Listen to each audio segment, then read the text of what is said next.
Europe 1, 7h24, Thomas Soto. La morale de l'info, Raphaël Antoven. Bonjour Raphaël. Bonjour Thomas. La CNIL, la Commission nationale de l'informatique et des libertés, a donc mis en demeure Facebook de se conformer à la loi française. Le réseau social est notamment accusé de traquer les internautes, même ceux qui n'ont pas de compte Facebook, de collecter leurs données sans leur consentement, d'imposer des publicités qu'on ne peut pas éviter et de conserver des données personnelles trop longtemps. Bref, la coupe est pleine. Effectivement. Imaginez Thomas, un monde en transparence où chacun porterait gravé sur le front ou le revers de sa manche la liste des gens qu'il connaît, des lieux qu'il visite, des personnes qu'il rencontre ou des activités sexuelles dont il raffole.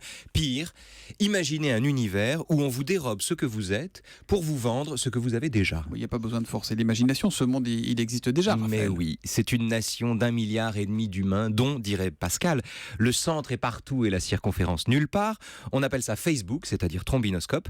Et même si les portes en sont grandes ouvertes, on se bouscule encore pour y entrer. Mais justement, n'est-il pas étrange et presque inquiétant que sachant tout cela, on soit quand même si pressé d'en faire partie et d'y entrer, comme vous dites? Écoutez, non, je ne crois pas que ce soit étrange. D'abord, Facebook ne date pas d'hier. Il a été lancé en 2004, je crois. Mais non, Thomas, il a été lancé au néolithique.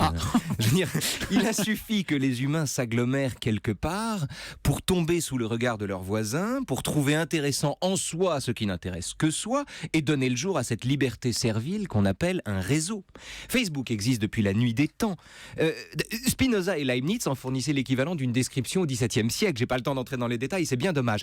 Nietzsche prédisait à la fin du XIXe, écoutez-le, le dépassement des nations par les communautés que fabriqueront les communications. Je veux dire, ça n'est ni à son utilité ni à son inventivité que Facebook doit son expansion. C'est à son humanité. Facebook, c'est un monde vieux comme le monde. Est-ce que ce réseau vieux comme l'humanité ne nous dépouille pas de notre humanité, justement, en violant à notre insu notre vie privée? Écoutez, si on veut, mais qu'est-ce qu'on nous vole en fait?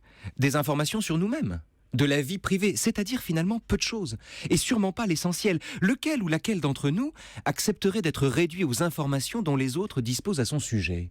Qui n'est qu'un consommateur? Lequel d'entre nous se fait une si pauvre idée de sa personne qu'il a l'impression d'être dépossédé de lui-même quand des mouchards de Facebook le suivent à la trace et devancent ses désirs? L'humanité, ça n'est pas seulement celle du consommateur ou du citoyen. Tout homme, s'il le désire, est aussi le dépositaire d'une liberté profonde, de ce que Michel Foucault appelait une liberté intransitive, une liberté qui ne se mesure pas, qu'aucun système ne peut réduire et qu'aucune indiscrétion ne circonvient. Et Facebook ne peut rien sur cette liberté-là. Et la morale de l'info? La morale de l'info, c'est que Facebook n'a aucune prise sur ce qui, en chacun de nous, n'a pas de prix. C'est joli. Facebook n'a aucune prise sur ce qui, en chacun de nous, n'a pas de prix. C'est rassurant surtout. Ouais. Vous êtes ami avec Spinoza et Nietzsche sur Facebook ou pas, non? Vous avez liké? Oh, à mort. Je suis sûr que vous êtes sur Facebook.